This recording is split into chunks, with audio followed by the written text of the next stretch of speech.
Hey, Nicole, now that we're married, there's some important documents that I need you to sign. They're for the attorney. No need to read it, of course. I've already gone over everything. I just need your signature right here if you don't mind, just real quick. Well, since I typically handle the paperwork, let me just take a quick look-see here. Well, hold on. That's not really necessary, but okay. And the slave does covenant, promise, and agree, one, she shall immediately, diligently, and enthusiastically comply with and submit her full being to any and all directions or desires of master or his assigns which he or they may express by word, signal, action, or other means. And the slave agrees she shall at all times afford master absolute respect, shall address him only as sir or master, and shall speak to or otherwise distract him only when granted his permission. Oh, let me see that real quick. That's just some legalese. Don't worry about that. Wait a minute, are you tricking me into some 50 Shades of Grey contract? Or please tell me this is research for a story. Yeah. Actually, it's the story of the girl in the box who was placed in a coffin-like box and shoved under a waterbed for 7 years.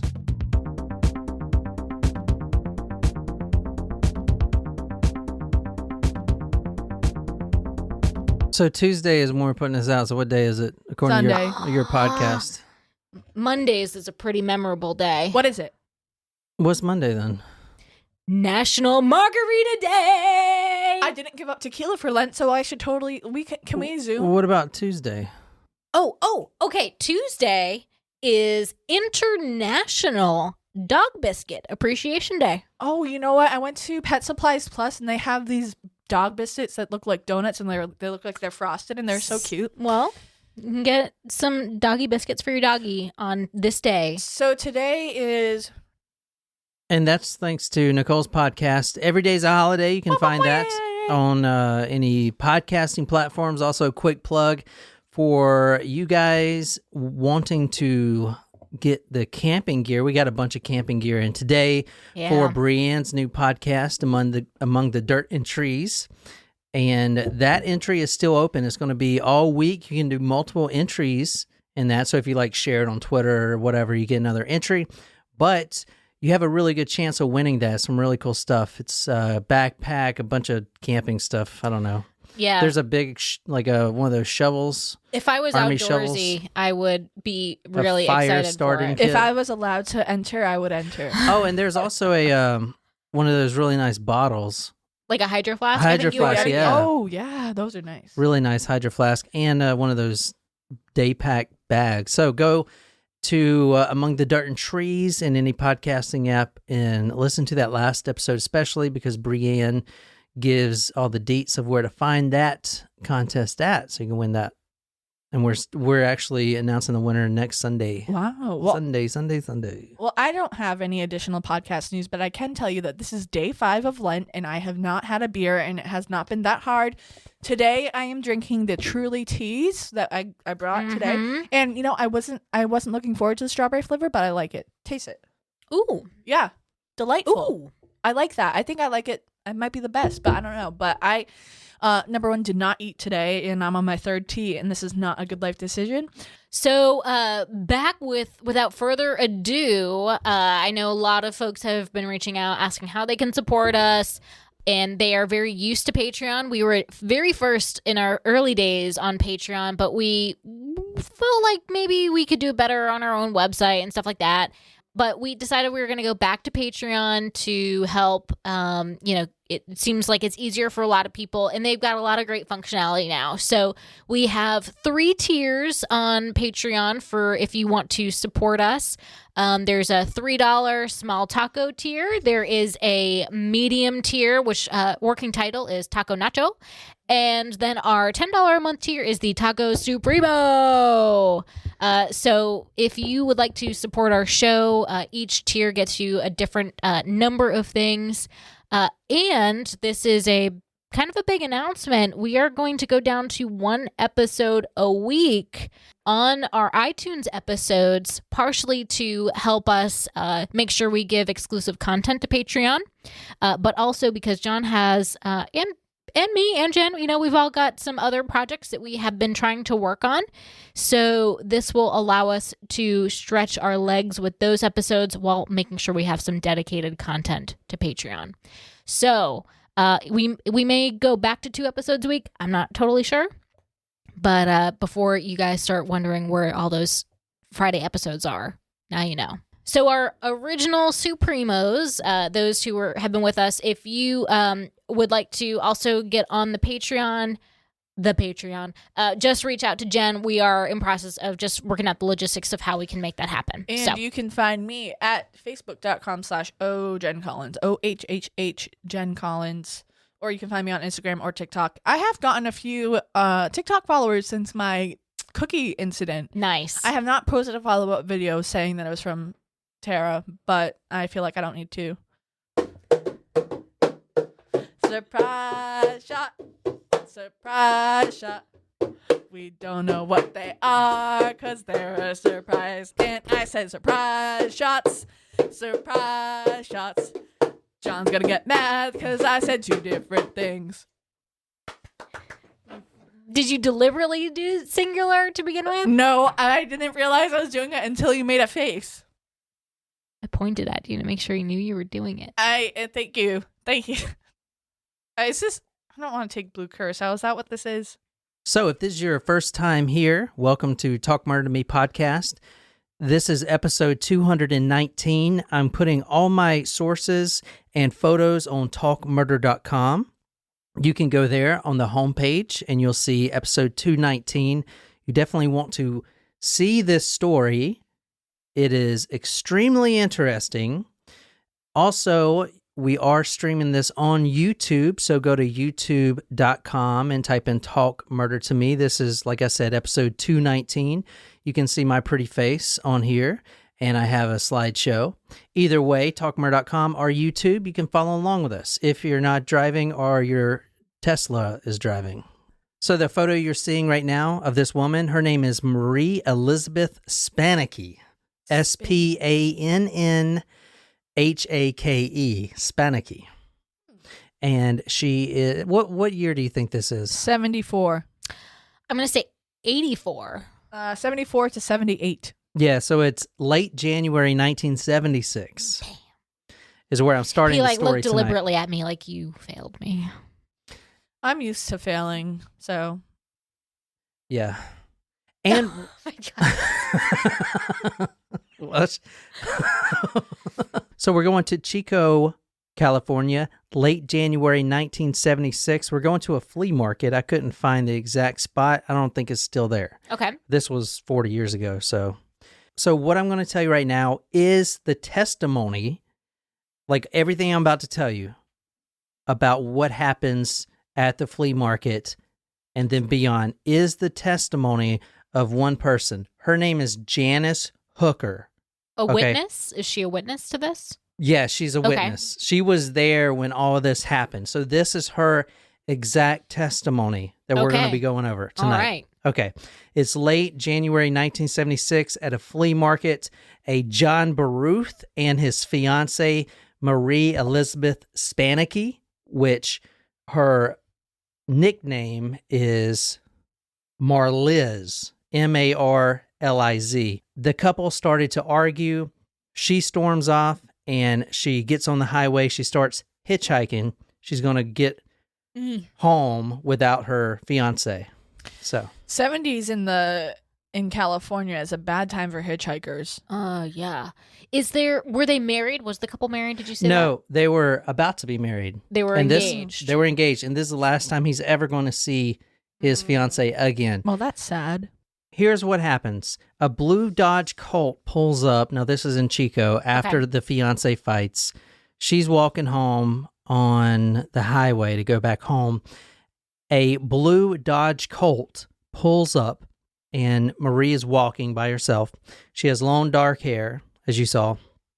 The car stops, offers her a ride. She looks. There's a man and a woman in the car. So she's I would feel safe or getting into. Yep. Yeah, absolutely. So she says, okay, I'll get in the car. I'm going to Rio Lindo Avenue, and they're like, oh, what a coincidence. We're also going there. So she gets in the back seat. Now, this is Janice Hooker, the story that I'm telling you tonight. This is from her testimony. Is she the passenger in Yeah, that she's car? the passenger. Okay. Her husband is driving the car. Okay. So the wife is testifying against the husband. Oh, isn't Yeah. that like not allowed or not required? Yeah. You have the right to not. So Okay. if John ever gets into some funny business, I don't have to testify against him. And likewise. But I would. So the witness, Janice Hooker, she testifies and she tells the police everything about Marie in exquisite detail, from what she was wearing to even her nickname of Marlise, which is a very It's unique. unique Yeah. nickname. Not only that, but she also knew that Marie was an Ohio native originally. So what I'm trying to say is her story is legit. She actually met this woman, and this is what really happened. Okay. Janice and Cameron, her husband, Hooker, they're the Hookers. That's their last name, Hookers. Unfortunate, but yes. Yeah. They're in the There are worse names. They're in the driver and passenger seat, and Marie is in the back seat, and they're driving towards Rio Lindo. So when they arrived on Rio Lindo Avenue, she opens the back door. And this happened really quick, and apparently there was no one around, because he immediately reaches back over the seat to the back seat and grabs her hair and jerks her back into the car really violently. So it's really quick. She's, talking about, I grew up in Ohio, and my name is yada, yada, yada, and I got all these, aspirations. Oh, thanks for the ride, guys. Yeah, this is fine. And then all of a sudden, it's like Jekyll and Hyde. He just reaches over, pulls her hair, her head slams the back of the seat, and then he jumps back there. It kind of reminds me of that movie I saw. I think it was the one with Brad Pitt and Leonardo DiCaprio, the Hollywood one. I haven't seen that one yet. I know. But they take in hitchhikers, and then he takes pictures of them and kills them. Oh, I love Quentin Tarantino, so I would love to see that movie. I think that's the movie it's in. Cameron, the husband, slams Marie's head down between the car's back seats, their bucket seats. So right in the middle center console, slams her head down in there to keep her quiet. They drive down a dirt road towards the mountains, and there's no one up there. He gets in the back seat, and he puts her head inside this thing called a head box, which I'm going to show you what that is here in a second. That sounds terrible. Yeah, here's the head box right here. Oh, you know what? That's actually what I pictured, and it's more horrifying than that is scary. Box. Yeah, so this What's in the box? This head box was sitting in the back seat with her when she got in, but it doesn't. I mean, you see it now. Yeah, it looks like a head box, but if you didn't know what it was, you'd probably just think it was, I don't know, a box, like an amp or like. Yeah, maybe like an amp, but you see it has several locks on it. And a space for your neck. Yeah. Almost like a guillotine. Yeah. So go to talkmurder.com and see this. You definitely want to see this. It's a pretty unique contraption there. She's in the head box after she was threatened with a knife. She's still in the back seat. Her head's down. There's a little side detail.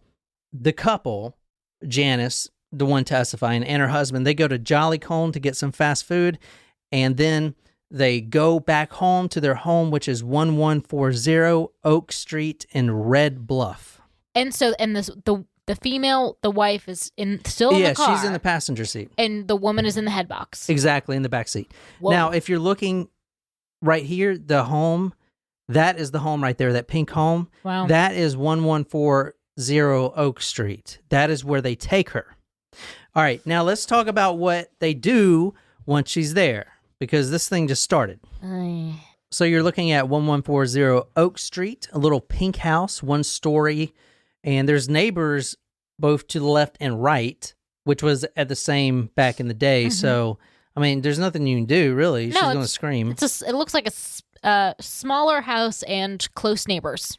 Now, the whole time, Janice, the wife, is reassuring Marie, it's going to be fine. Everything's going to be fine. Just calm down. They get her out of the head box and walk her down to the basement.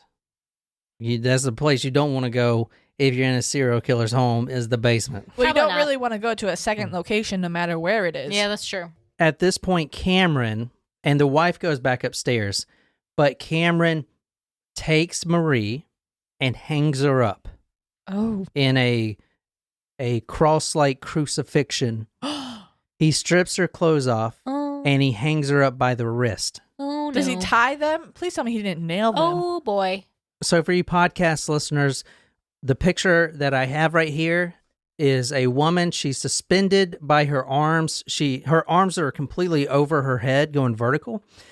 Her wrists are tied with some bindings, actually some leather straps. It looks like duct tape, too. And then those straps are tied to this apparatus, and she's just hanging by her arm. So it puts a lot of pressure on your arms, and it stretches you out. It's basically like hanging from a pull-up bar. Is she secured at her ankles as well, or just her wrists? She wasn't at first, but eventually he does secure her.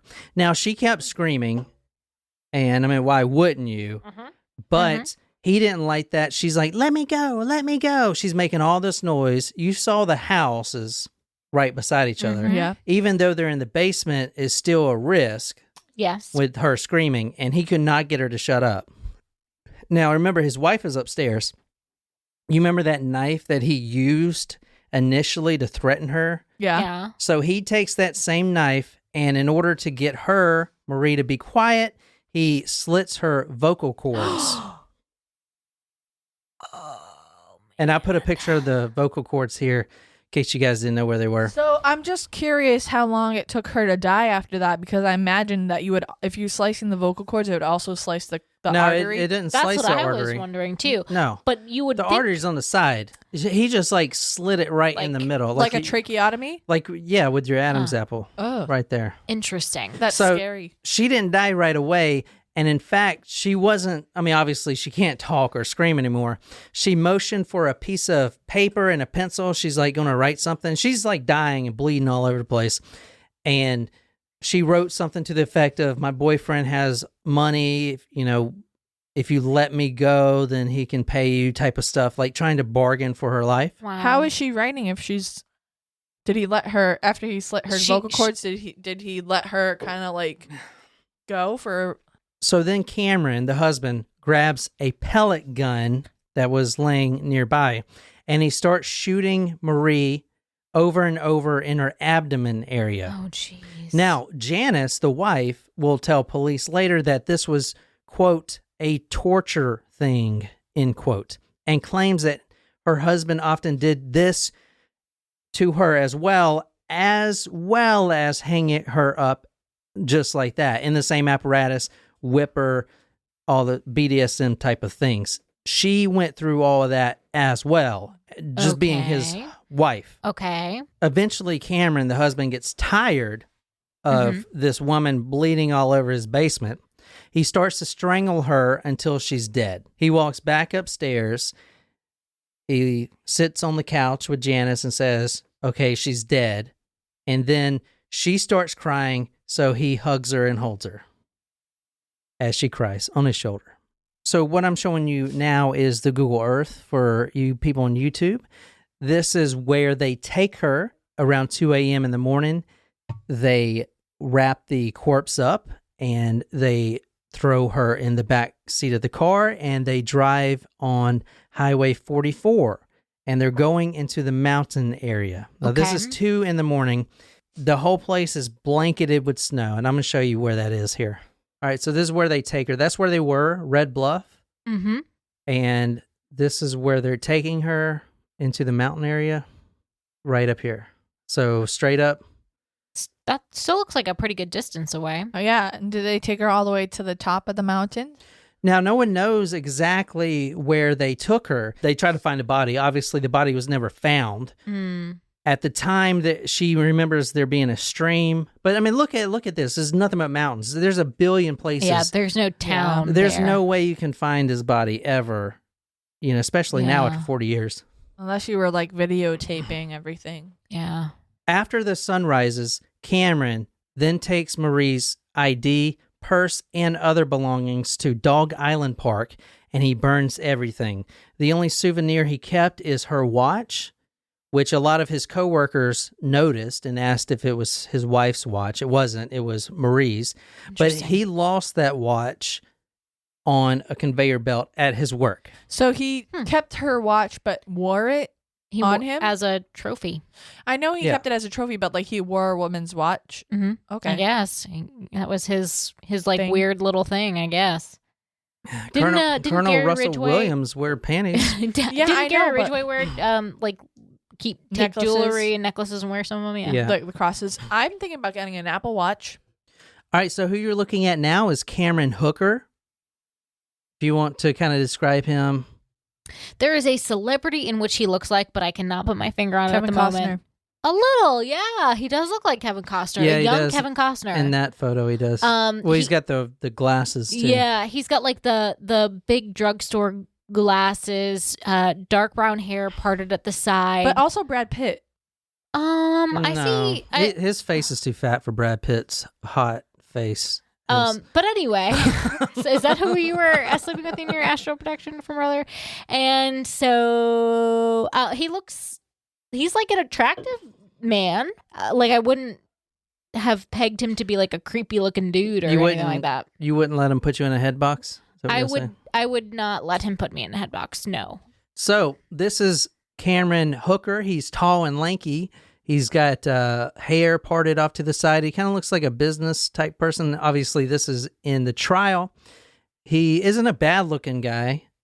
Definitely not a bad looking guy. I still think he looks more like Brad Pitt than Kevin Costner. He's not a I think it looks more like Kevin Spacey than Kevin. Yeah, Kevin Spacey. Costner, actually. Is that who you meant? Yeah. Maybe. I don't know. I said yes, but the now, one like, that's Kevin involved Spacey. in all the Yeah, House of Cards. Yeah. He sexual looks stuff. more like Kevin Spacey than Kevin Costner, but he looks more like Brad Pitt than any of those. If you just put... All right, he does not look anything like Brad Pitt. I'm just going to tell you guys right now. If you put a little weight on Brad Pitt's face, I'm telling you, he does. Okay, I see it now. If you take Brad Pitt's face off, like in the movie Face Off, and then put his face on this guy, then that'd be a good match. This is Cameron Hooker, tall, lanky. Well, he's a mill worker at Diamond International, and that is a wood lumber company.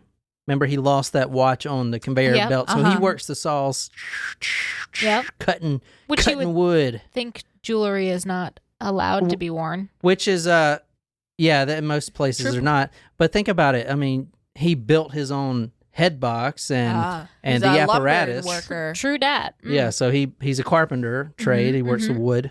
He is 5 years his wife's senior. He grew up in a normal childhood, very loving parents. In fact, they were Interesting. They were at the trial saying, "This isn't my son. My son's not like that." Interesting. Well, apparently he is. I'm sorry to break it to you. He was born on November 5th, 1963 to Harold and Lorena Hooker in Altaras, California. Well educated. His father worked construction. His mother was a housekeeper. He had one younger brother, Dexter. His father would often move the family for work, which did kind of affect him a little bit. Mm-hmm. I didn't see any big changes. I didn't see any head injuries, or he wasn't playing with fire or killing animals or anything like that. His personality, he was a happy kid from what everyone said, a normal happy kid. But I think what happened, at least from what I researched, is he was taller than everyone else. So when he was in, which I think would give you confidence, but interesting. When he was in 8th grade, he was sprouting like a weed and he's real lanky. Yeah. So he was self-conscious about that. Well, middle school kids are the worst. I was often asked, how's the weather up there? Yeah, that's true. Middle kids do. And I would have been like, well, why don't you come tell me? Yeah, maybe as a guy, but as a girl, it's really tough. Like, I wouldn't wear boots. Like, I still have a weird thing about wearing boots with heels. I don't wear heels. Like, I mean, it's different as a girl than a guy, I guess. But, but being tall in middle school is rough. People are mean. They're still mean. True. People are mean. But he's not, like, above average but boys tend to sprout later than ladies. Yeah, I think he's just kind of a loner, not really had a reason to be. He didn't have terrible acne, or he wasn't bad looking. No. But when he started getting into high school, he was not athletic, and he started becoming an outcast. He did excel in shop class. He didn't have any friends. And this is interesting. As a young teen, well, I mean, everyone does this, guys. He discovered what pornography was, which is normal.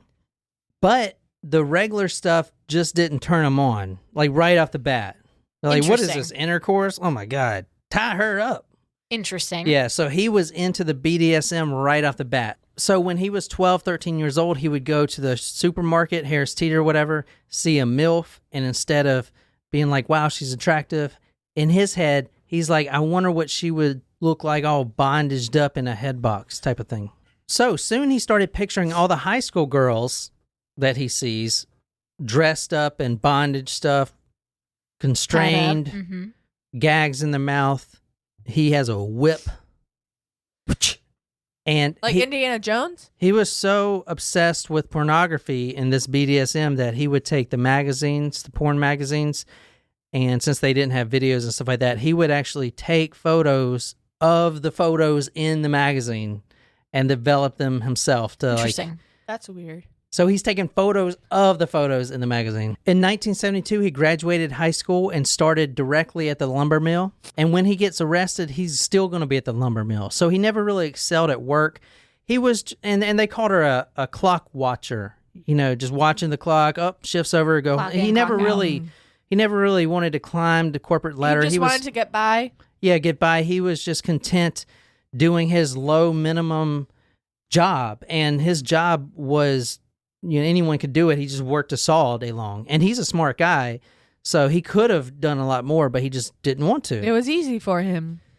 Yeah. And this is his wife right here, Okay. Janice. This is like one of the only pictures of her. Interesting. She looks like a gremlin. So was she That's like mean. cool? So Was look she, at her face. I mean, she's like posing. She's trying. pouty. She's trying to look like a gremlin. So No, she's not. Stop it. So was she into the BDSM because of him, or like was she into that on her own and then met him? You know, That's a good point. What do you think? I think Were she you was. in it before you met me, or did I? I know someone who dated someone. I never dated anybody who was into that, but Hey, Kat.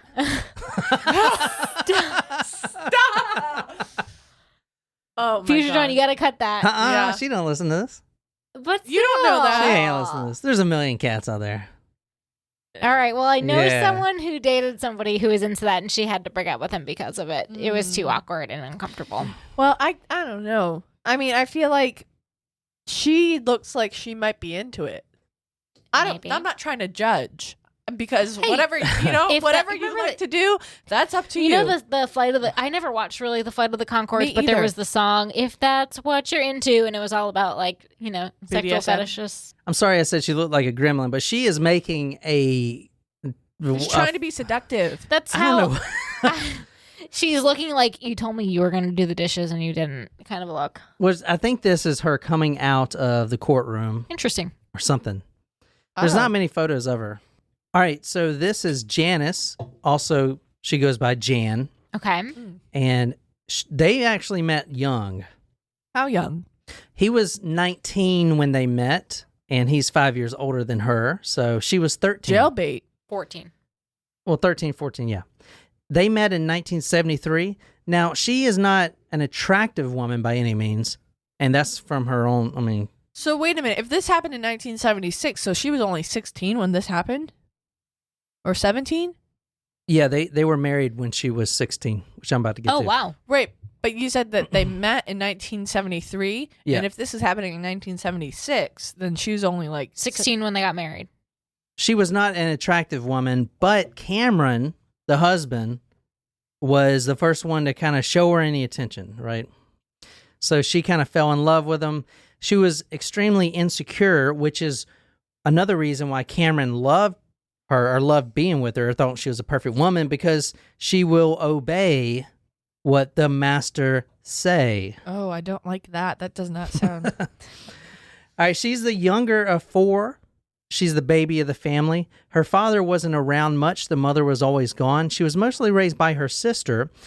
She had epilepsy as a child, and her family told her that she was her epilepsy was just demons possessing her body, which, you know. Interesting. Was she Were they Christian? Pentecostal? No, they just didn't care about her, and they just. But anyway, that was one of the They things used that as an excuse. Yeah. Did it like kind of go away as she got older? Yeah, I think it did. They were married on January 18th, 1975, and when she turned 16, she actually had to get a waiver to get married, and immediately the abuse started happening, and it wasn't abuse like domestic violence. Who's in your phone, or why are you on Tinder, or whatever, and then hit her in the eye. It was more like, let's go to the mountains and so I can hang you up. So it wasn't a hateful thing. It was just this guy's twisted, Controlling. perverted freaking psyche, right? Yeah. Wanting to tie everyone up. Anyway, he would use whips and chains on her, and she was so scared that she believed that he would eventually kill her, but not on purpose. Like, for instance, he would take her head and dunk it into water and wait till she can't breathe, and then the bubbles stop coming up, and then he'd pull her up. Like, he would just abuse her, but like in a sexual way. But she wasn't into it. She's never been into it. You know, she doesn't like this stuff. She doesn't like being tortured and whipped. Don't blame her. But she just went along with it because that's what he wanted, and that was her husband. I think there's a difference between like role play and like I'm taking it too far. Yeah, like nearly killing her is taking it just a smidge too far. Just a little. All right, so this is from the book that you're about to read tonight, Nicole. The book is called Perfect Victim by Christine McGuire, which she was the prosecutor of this case. Okay. And Carla Norton, and the subtitle here is The True Story of the Girl in the Box by the DA who prosecuted her captor. Fascinating. So if you want to read this. He wanted to hang her up, suspend her by the wrists from a tree without her clothes on. He told her his other girlfriends had let him do this, and that lots of people did it. Not wanting to lose him, Janice went along. He took her into the nearby mountains, strapped her into his handmade leather cuffs, and hung her up. I feel like if he was a social outcast, then maybe this might have been a lie. Huh? Being a lie? He told her his other girlfriends had let him do this. Oh, I think that was a lie. I think he was That's just yeah. saying that because she was young and he Yeah. would say, like, right. pressuring her. That's yeah, what he I'm didn't saying. have any other girlfriends. He was...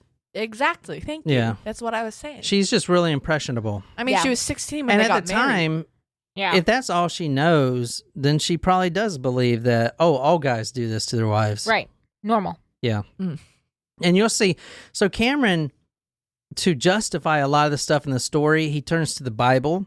And a lot of places in the Bible I've read talks about how women should be subservient and stuff like that. Mhm. But not to the point of you hanging them up and freaking choking them. And the specific Bible verse that you're thinking of It's is like- problematic because, I mean, it's just problematic, and that's all I'm gonna go. I mean, I don't know exactly. It's like Ezekiel or something, but it talks about how women should just be like, not property per se, but be loyal to their husband. loyal, type yes, of thing. subservient, no. So he would take the Bible verses and twist them around to make his own. Well, A lot of people do that for yeah, other purposes I mean, too. Organizations also do that. Yeah. Christians also do that, right? Just in general, people. I said organizations. After a year or two of this, Jan started just kind of going with the flow. But that's not what a BDSM person wants. They want to whip you, and then you're like, oh my God, I'm going to die. And then she just kind of goes limp because she's just so used to it. I think a psychologist called it learned helplessness. We talked about that before. Yes. Where you're going to get it anyway. You might as well just not even move, try to disassociate. Interesting. So she was hitting that point, and possibly Cameron didn't want to do this to his own wife anymore. So they made a deal. Let's make a deal. What do you think the deal was? A trade-off.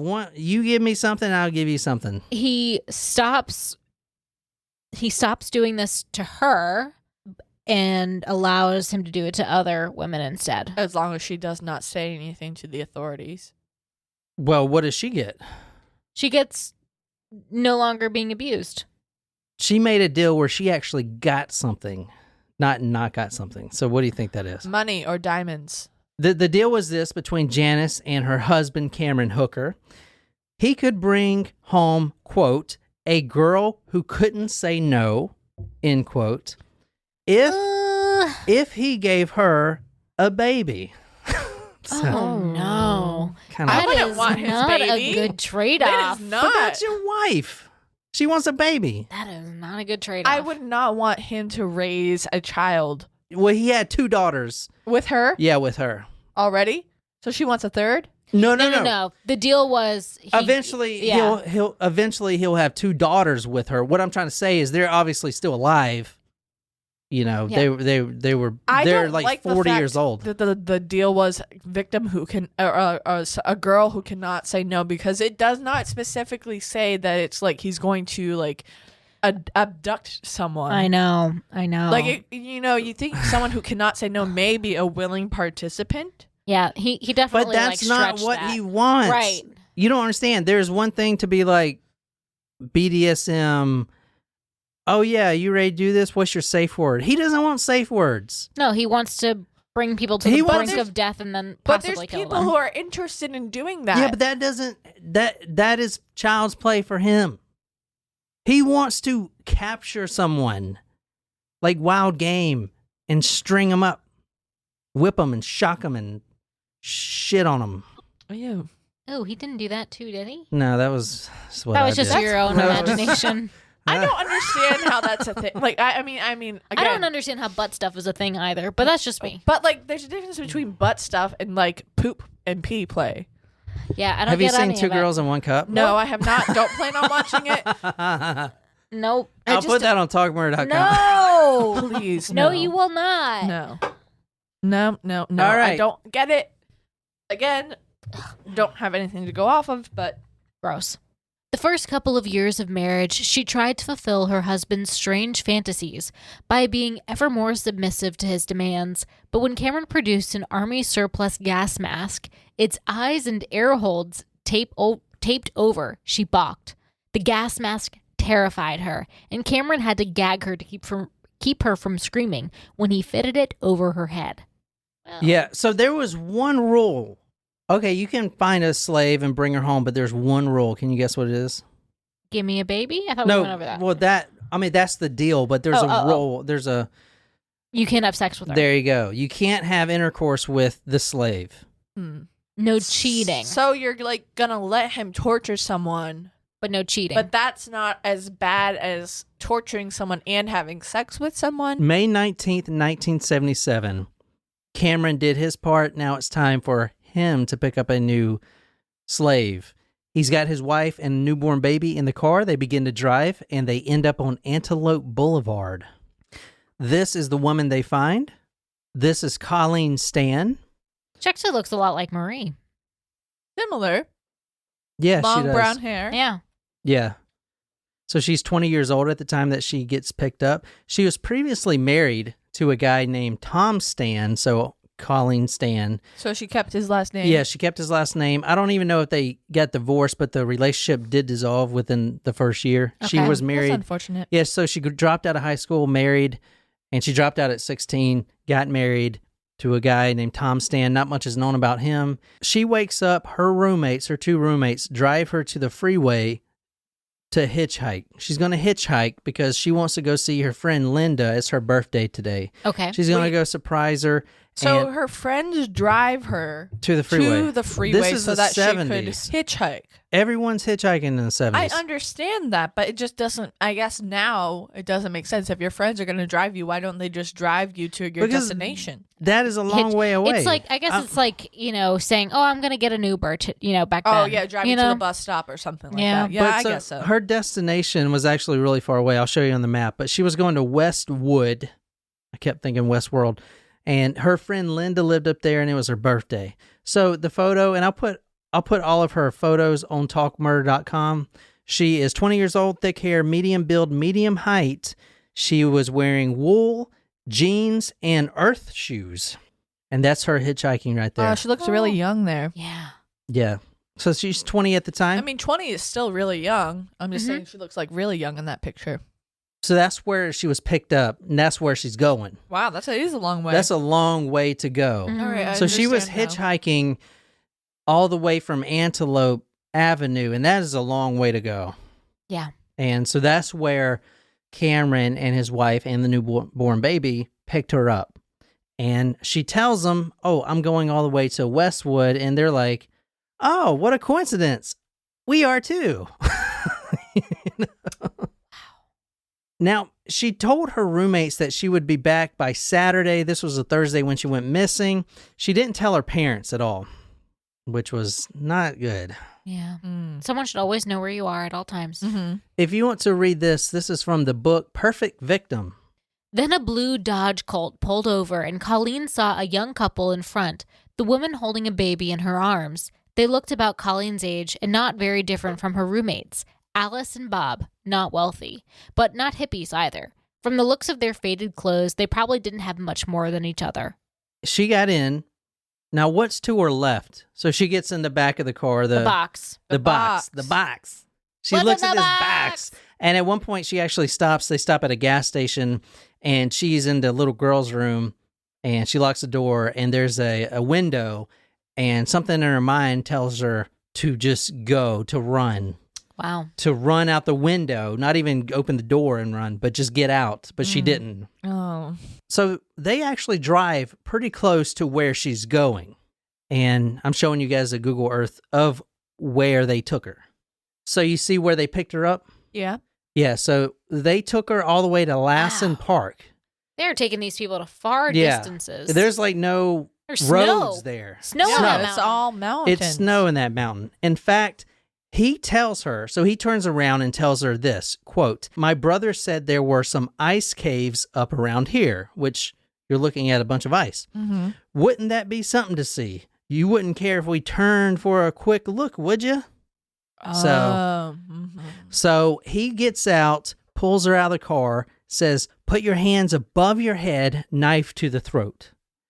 Forces her. Now, there's no one around, so she can scream all she wants. He don't care. And the baby's in the front, too. God. Like, the baby's right there. That is awful. I mean, can you imagine, being a child? I mean, a baby. How old was the baby? Do we know how old Like, the baby less was? than a I year. mean, To be able, I mean, I know you don't remember that stuff, but, eventually it's going just to to know catch that up that with is, you. yeah, just to know that that's in There's your going to be infancy. some sort of trauma associated with that. Even if you don't remember it, there's going to be some sort of trauma. Next, she felt a strange leather strap encircling her head, tightened at her cheek until the strap beneath her chin made it impossible for her to open her jaw, a gag of some sort. Then he grabbed her ankles, wrapping a rope around them and tying an expert knot. Now she was handcuffed, blindfolded, and bound and gagged, but he had more in store for her. God. Okay, so she's in the box. The box shuts out. Light, muffled sound is hot inside there. She was smothering. She's in the back seat, and another insult to injury, if you will. She's laying down in the back seat so she wouldn't get seen, Mm-hmm. and there's a sleeping bag put over her whole body, and then the baby is put on top of the box. What? And the baby starts screaming and stuff like To that. cover the sounds of the woman screaming. Yeah, so That's they ridiculous. put the baby on the box, on the woman's head. That's Nothing to so see fucked here. up. That's Yeah, that's now pretty is terrible. that box? Is it lined with like styrofoam or something? Yeah, in it's that yeah. picture. That's a really Uh, good question. Yeah, it's soundproof. Yeah, you can see it. Yeah. Yeah, that's a good question. I don't know what it is. It's probably just like a bedding fabric or whatever they had because they It's- didn't have much money. It's just such a what's the word I'm looking for? It's just- Ingenuity, yeah. Well, no. Shit.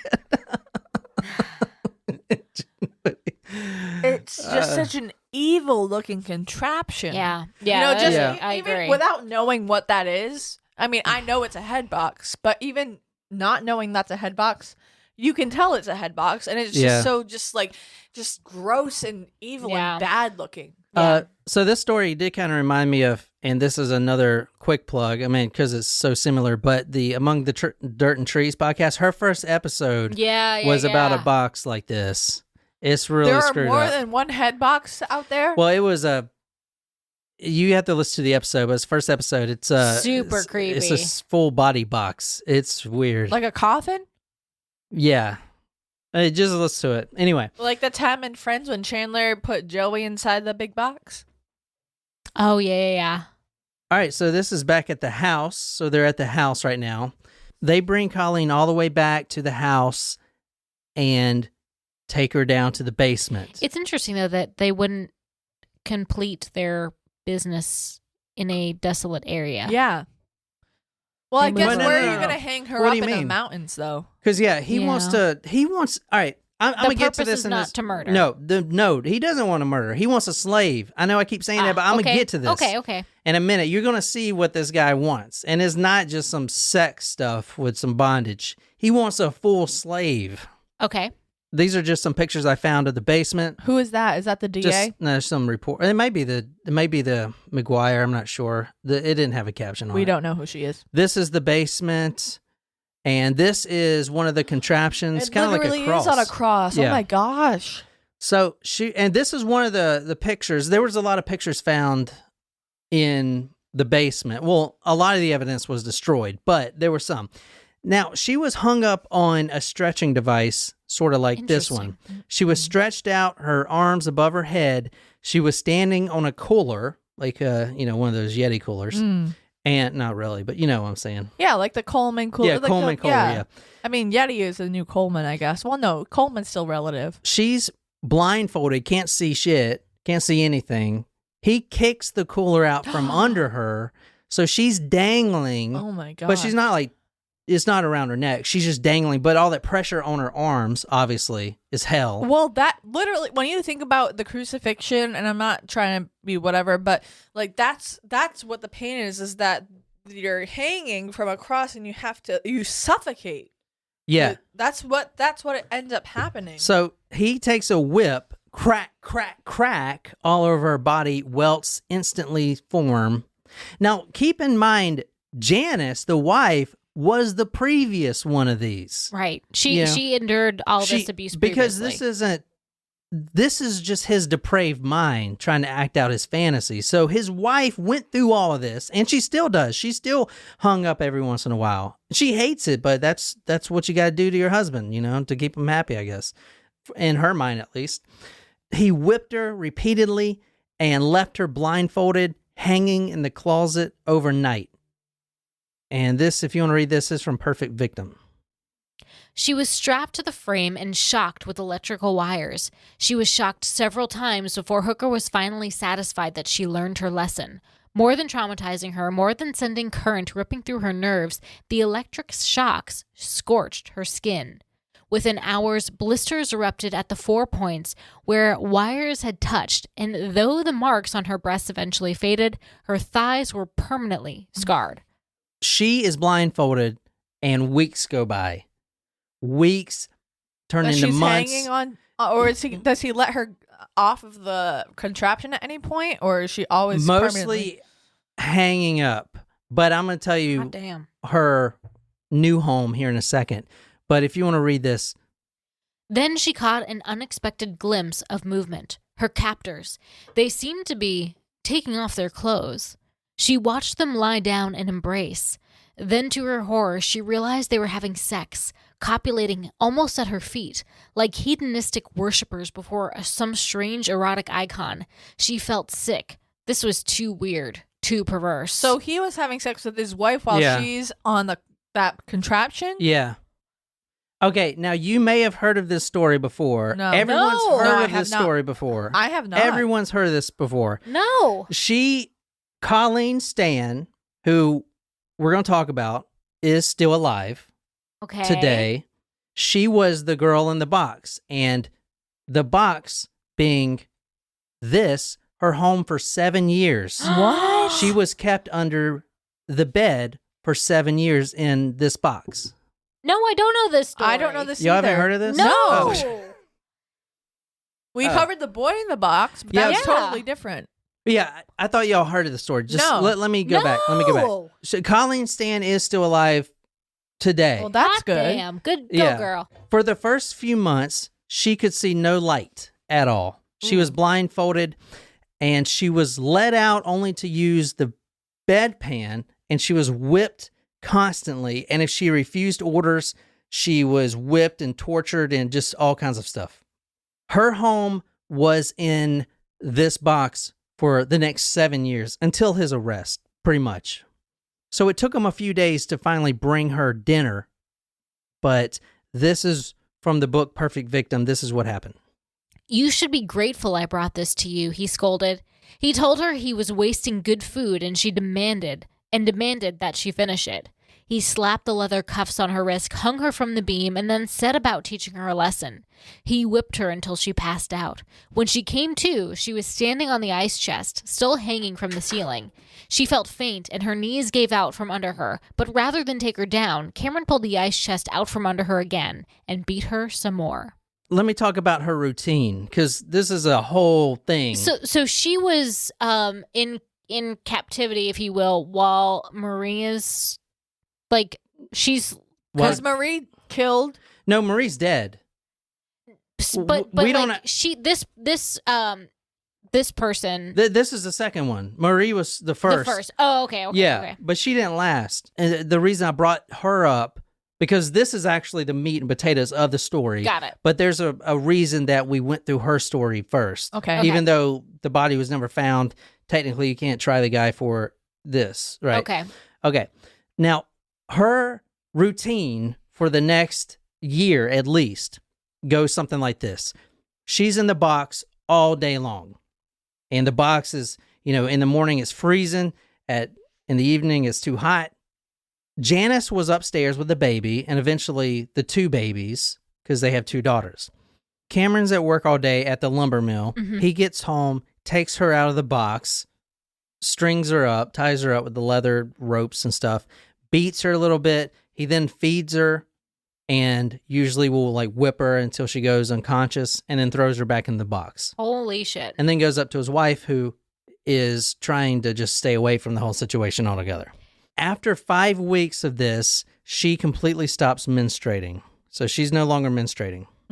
Because of stress, probably. Well, yeah, she's in a box. After a few months, she had her first bath. Okay, her hair was so matted up that Janice tried to get all the mattiness out, or whatever you call it. Try to comb it Probably out. Try have to cut comb it it. all off at that point. She tried vegetable oil and house cleaner. Nothing worked. They eventually had to cut it off. Oof. A lot of the hair. This is from Janice's testimonial. Quote, he held her head underwater. This is the first bath she got. He held her head underwater until she couldn't hold her breath anymore. When the bubbles ceased and she started sucking in water, Hooker pulled her up, then dunked her again. So it's like even when they're trying to Clean her. They're like, abusing her. show her Yeah. some sort of kindness by bathing her, they're still abusing her. That's terrible. The bath was actually a huge turning point. This is the first bath. After weeks in the basement, there was a change in her psyche after this bath. If you want to read this. If the ordeal had left her cleaner, it had also underscored the terrifying control her captor had over her. He was all-powerful. She existed completely at his whim. And even now, he had given her life. He hadn't killed her. So he wants a slave. At this point, she thought she was going to die the whole time, but Yeah. now he gave her a bath Yeah. and put her back in the box. That means she's going to stay alive to do his demands. For as long as he wants her He's to. her sexual slave. So, guys, let's talk about the main thing of this story, the slavery contract. Now, on January 25th, 1978, so about a year later, is the first time she sees any light whatsoever. Wow. It's like the first time she sees his face, really. Mm. And because she's abducted on May 19th, 1977. So we're going to 7 years. So no, this is a year later. We're talking about the Okay. slavery I know, contract. but she was in. Yeah. I'm trying to picture. She was in captivity. Yeah, for 7 years. So on January 25th, 1978, she's introduced to the slavery contract. Now, He makes her sign a contract. so there is a Interesting. contract It's like that. 50 Shades of Grey. Yeah, I was thinking that too. Did you read it? Did you read No, I 50 didn't. Shades I of didn't Grey? read it, Oh, but but I mean, you- I know the premise. I But saw you the know that there was a movie. contract. And I'm gonna give you the short version. He approaches her takes her out of the box, sits her down. He approaches her. And Well, she can't really go anywhere. Oh, shit. She can't really approach him, but okay. He says, listen, I'm in this organization, if you will. Mm-hmm. There's this underground slavery trade. Like the Order of the Phoenix? Like, what is he talking about? There's this underground slavery faction of slave holders and slave traders. And you, Oh. Colleen Stan, are a slave. Technically, you're property of, and he'll use this word, the company. That's what it's called, the company. It sounds ridiculous. Oh, yeah, I'm a company, an all-seeing-eye big brother. But you got to try to put yourself in the box, so to speak. Her psyche has completely broken down. Okay. Right. She has been brainwashed. So he presents her with this contract they actually made on the typewriter upstairs that is very professional looking, has a seal on it and everything. Now, he made this himself, but it looks completely legit. He says there's this faction called the Company. It's a faction of slave traders and slave owners. Okay. They specialize in abducting women and profiting off them. They have this organization in California. It's called Rent a Dungeon, kind of like Rent a Room. Oh my Rent God. a Rent a Dungeon, where you can go in as a guy and rent a slave. Have you ever seen Hostel, the movie Hostel? Mm-mm. It's almost like the same Yes. premise where you can go in and torture someone. So a guy can go in and torture any woman he wants. That's Mhm. part of, the captors, as part of the slave network. And if he kills them by accident, that guy has to pay $10,000. But, no harm, no foul. They're just slaves. Yeah. So he presents her with this contract and says, listen, the company's everywhere. Yeah. If you run or you get away from me, the police that picks you up, most likely part of the company. In some way. The neighbors across the street, why do you think they never come to your rescue? They're part of the company. So There's an all-watching eye, 1984 Big Brother type of thing. Everyone's watching. A lot of people are in the company. he's making it sound like there's this big conspiracy. Exactly. All right, so it's January 25th, 1978, when he hands her the contract, and he explains that if you do run, or if you get away, not only will the company find you and torture you, but they'll also torture your family and kill your family. Oh. The company's everywhere. So he handed her the contract to sign. Now, this is the contract right here. It's a very low, grainy footage of it, but I'll put it on talkmore.com.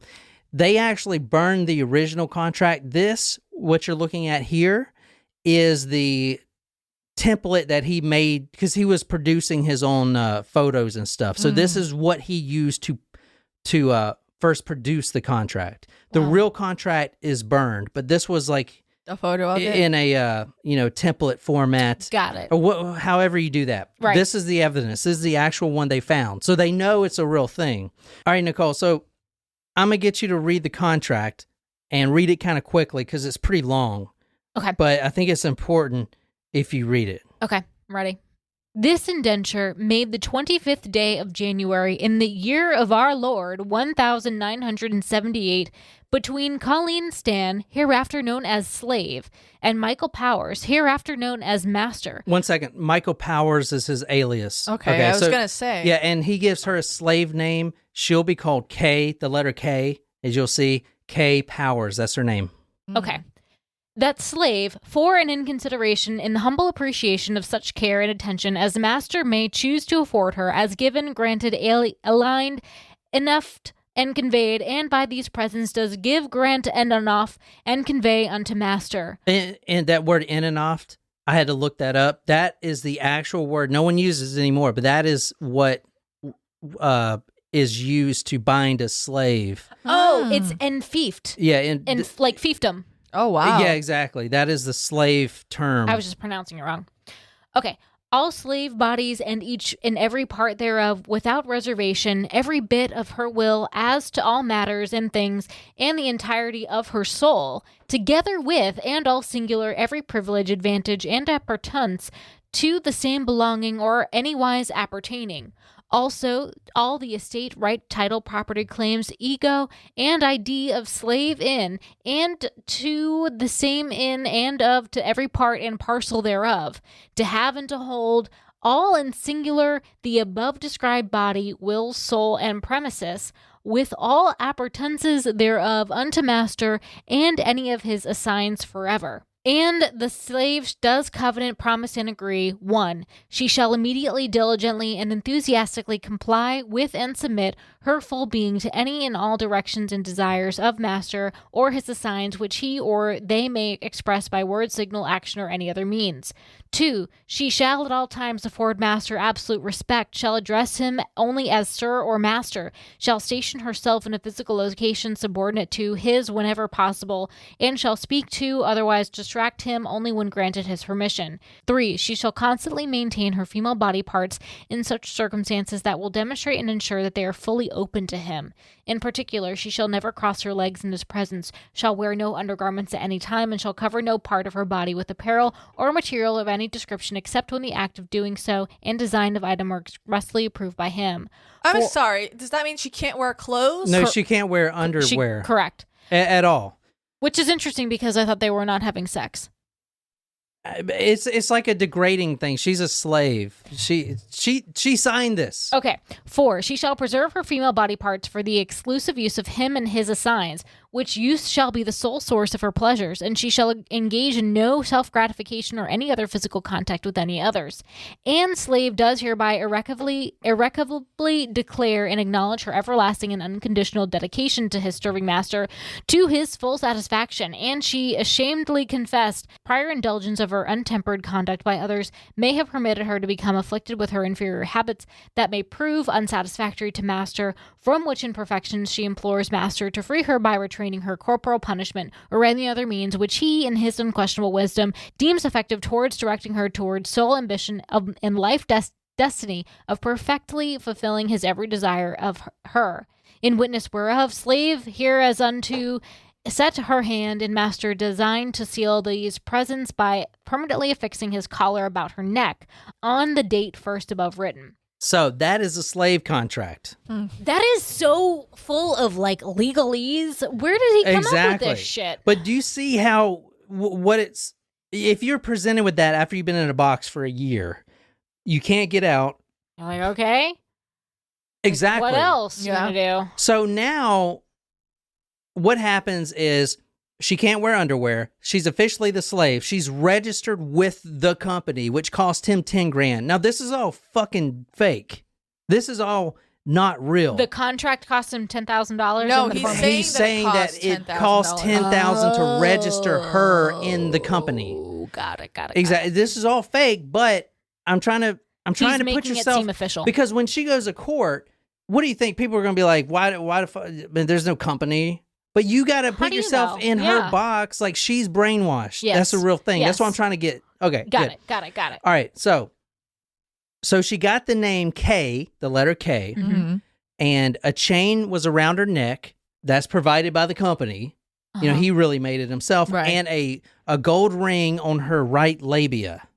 What? Is pierced there. That's the wedding ring, so to speak, of the company. The slave to him. Gross. Oh my God. Ouch. This is a huge turning point, though. The contract changes a lot of things for her in the better. Because now that she's under contract, she can be let out of the box and trusted more. So now she's out of the box. She's washing dishes. She's cleaning upstairs. She's taking care of the baby. Whoa. And this is a short version of all this. I'm not going to go through all 7 years. Can I ask a question? Yeah, go ahead. So Janice was okay with this as long as he gave her, but that was the deal, that she was okay with this as long as he gave her children? Yeah, but Janice was just as much of a victim, in my opinion, too. Well, yeah, and she is the one that went to the police. Right, okay. Oh. After 7 years. Interesting. I wonder what was the turning point for her. But Think about it. What do you think it is? He started having sex with her. So what's that word? Jealousy. Yeah. This is a whole thing. Her, this is a lot of psychology involved in this. I'm not going to get those. Anyway, so the contract completely changes the dynamic. She's watching the kids now. She's a nanny. She's doing chores. Now, she's still going in the box all the time, but she has what she likes to call her year out. So she's working in the garden.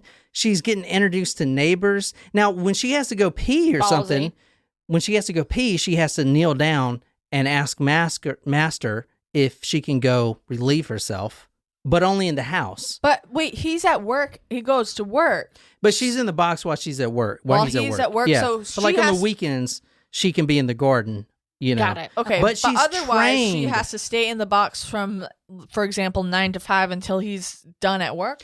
Yeah, but it gets more relaxed is what I'm trying to say. This goes on for 7 years. Now, at this point, they actually moved to a bigger space because they were getting more neighbors. So this is the farm. I couldn't find the exact address, but this is the trailer they moved into.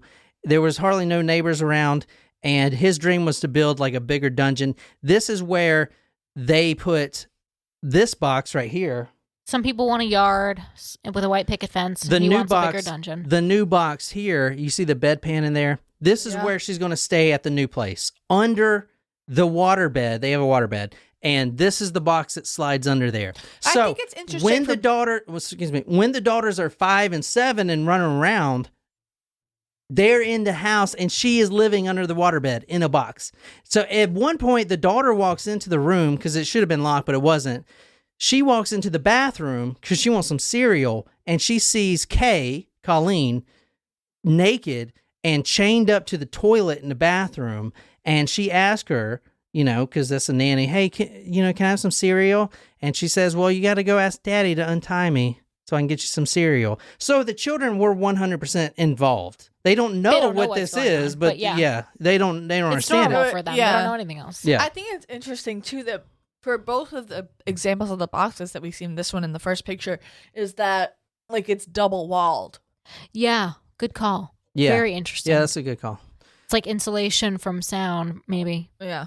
Now, the year out eventually came to an end because Janice started getting jealous because she found out that he was having sex with his slave, and that wasn't part of the deal. So that was a huge turning point. He didn't understand why it mattered, but she was really pissed. Okay. It wasn't part of the deal. Exactly. So, now this is still in the year outside the box, the second year.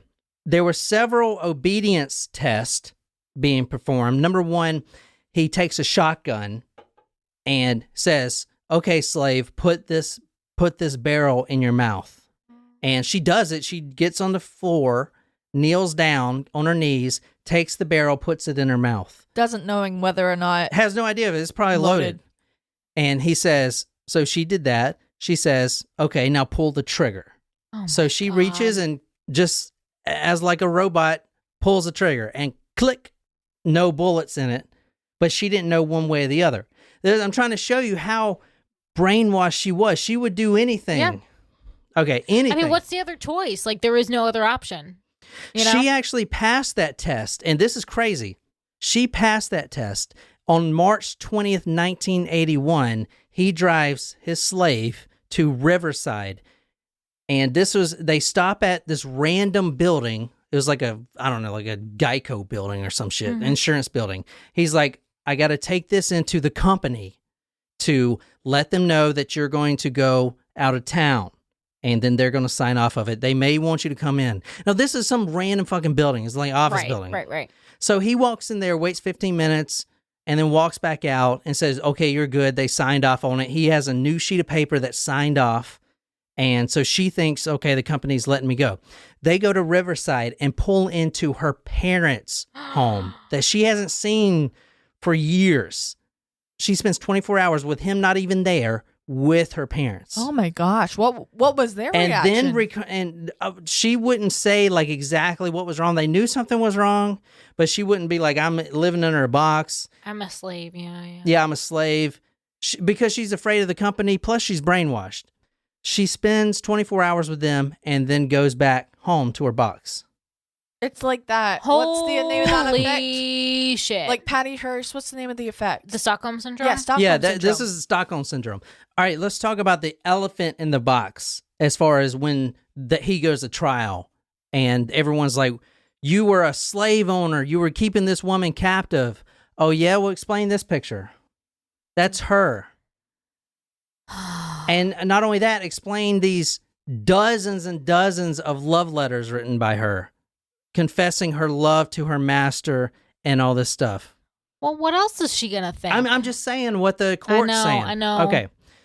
She's obviously brainwashed. Now, to wrap this story up, Janice, his wife, turns him in. Janice and Kay, or Colleen, actually became good friends. They started reading the Bible together, right? Doing Bible studies together. She's still raising the kids and everything, going back in the box at night. This was a 7-year ordeal. She eventually goes to the police after. Now, they both started praying fervently that this wouldn't happen. But Cameron starts talking about how he wants to build a dungeon, a slave dungeon, get more slaves in. Not only that, have sex with the slaves, get them pregnant, and have the babies in the dungeon as well. Oh. And it'd be like a repeating cycle. Oh, God. So eventually they were just like, the guilt piled on. Obviously, the slave doesn't want this to happen, but they're praying for... Exactly. For her to be the only one. And the real reason I'm doing this story tonight is this right here. And we don't really push a lot of things on this podcast as far as to go do things, but if you want to read this is from petition.org. Oh, boy. What? Oh, God. Stop the release of Cameron Hooker because of COVID-19. This is what I don't understand, is that people are getting out of prison because of the pandemic, and I just don't understand. Same. March 21st, he will be paroled as What? of now. And he will be back on the streets. No. So he didn't get prison time for the murder because they could not prove it. And a lot of things they couldn't even prove because of statute of limitations and stuff like that. But he spent 36 years in prison, and as of March 21st, which is 2 weeks, 3 weeks away, 4 weeks away. It's a month away. He is scheduled to get out of prison with the COVID, letting people out of prison. There is a petition, but look how many people signed the petition. Only 3,062 people so far. This is Colleen Stan. She went through all of this. Yes, she said she loved him and all this stuff, but you understand her psyche was completely fractured. Brainwashed. She was brainwashed, but now she is pleading for help to keep this guy in prison.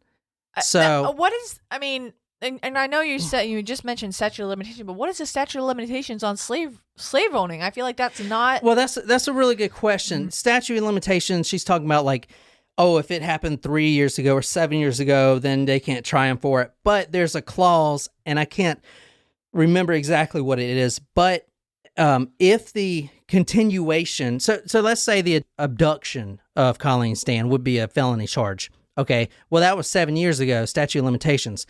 But if said slave or captive is continuing to be put in that, basically under a box, she's continuing to be a captive, that statute of limitation starts when she is released from captivity. So there's no statute of limitation.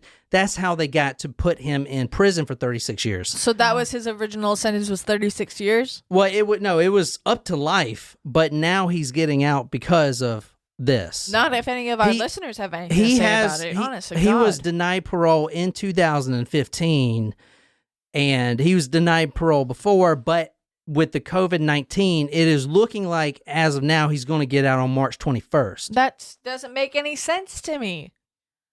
I mean, like, if you're going to let people out of prison, they need to have been proven to be rehabilitated. And I don't think that this is, was he rehabilitated? No, he's still a monster. Colleen Stan says he's just as evil as he was to begin with. He's not changed at all. He's about to get out. And not only that, but here's why I won't people to go sign a petition. Because what's a guy like that going to do? He's going to go and try to track down her and her daughters. Oh, my God. Okay? This is like a national thing. Like, she's scared for her family's life. Unless Janice is completely lying and has clairvoyant vision about the first murder, that's what happened. They couldn't find a body, so they couldn't prosecute him. Corpus delicti or whatever. He most likely did carry out that murder. Okay, Right. so but they can't put him in prison for that because there's no body. But he is getting out in a few weeks here, and who knows? You know, Wow. he Why probably him? won't be registered as a sex offender, I'd imagine, because he's He been in should be. prison before that was even a. Well, I don't know. It depends on, I guess, what he was charged with. I don't know. We need to know. I mean, he should be registered as a sex offender. He shouldn't be let out of jail. Yeah, he just shouldn't be let out of jail, period. Yeah, but he is going to be let out of jail because COVID. So anyway, that's why I wanted to do the story because it is coming up. Wow. And it's not really that popular. I mean, I think The Girl in the Box for 7 years is popular as a story, but the fact that he's about to get out of prison is kind of pushed under the radar. And so I'll put those petitions. There's a couple of them on talkmurder.com. So be sure to go there if you want him to stay in prison. And that's the story. I know it's kind of long, but I can't believe I've never heard of The Girl in Box. No, me period. either. yeah, my mom used to tell me about the Really? girl that stayed under the bed for 7 years in No, a coffin. Really? Yeah. No, I never heard of it. No. And the company, that was like on Family Guy or something where they were making fun of Oh, that. really? The company. Yeah. It was like something, I don't know. Interesting. But yeah, that story has been around. Like people have heard of that, but they didn't know the details. And so she went to court and they brought up, well, what's all these love letters and all this It's stuff? fucking Stockholm syndrome. Yeah, but how are you? People don't know that. They don't. How are you going to convince people? Because they're like, well, why didn't she just run? Why didn't she tell her No. parents? You No. But that's what I'm trying to say. I'm not going to go into the psychology of it because that'd take us forever. But she was obviously broken inside, and Is she living a good life right now? I think so. I mean, it's funny because when she got out, when she was finally released, she was immediately working. I believe it was at I want to say hospital or something, but she was a maid. No, a hotel. She was a hotel maid because that's all she knew at the time. Yeah. She's been cleaning their house for 7 years. So she was working as a maid when, the cops came and wanted her to testify her story. Shit. So she's put in front of all these, the nation, it is a nationwide case. And she's like, all right, you stayed in a box, but yet you loved this guy. And you said, there's letters saying that she wants to have his babies and all this stuff, Oh my God. So how are people to believe that? This is the 70s. They're not going to be like, oh, well, you think she was brainwashed? What is that? That's not even real. Didn't know what that was. You know what I'm saying? That was like 40 years ago. Anyway, that is the story of the girl in the box, in a box for 7 years. Her abductor is getting out of prison next month, March 21st. So if you want to try to stop that, we need to call the governor and raise a big stink because, dude, I don't want this guy out. Nope. He's a freaking nightmare, man. He belongs where he is. That is one of the most evil and sadistic people we have He ever put talked someone about. in a box for years. I mean, I didn't even go into all the torture stuff. I mean, bad stuff. I didn't want to go into all that stuff. But the book will make you literally sick and make you never want to hitchhike again. So, Yeah. Well, I'm glad it's not a thing anymore. but anyway, that is the story of the girl in the box, Colleen Stan. She is still alive. She was on Dr. Oz. There's plenty of videos like that. If you would like to help and keep him in prison, I'll put some links up there. There's only 3,000 people that signed it, which is kind of pathetic, but he is scheduled to be released on March 21st, 2021 because of COVID reasons. So anyway, go to talkmurder.com/join if you like the story and become our new Patreon members. And until next time, my name is John here with Jen and Nicole. And good night, you lovely, lovely people.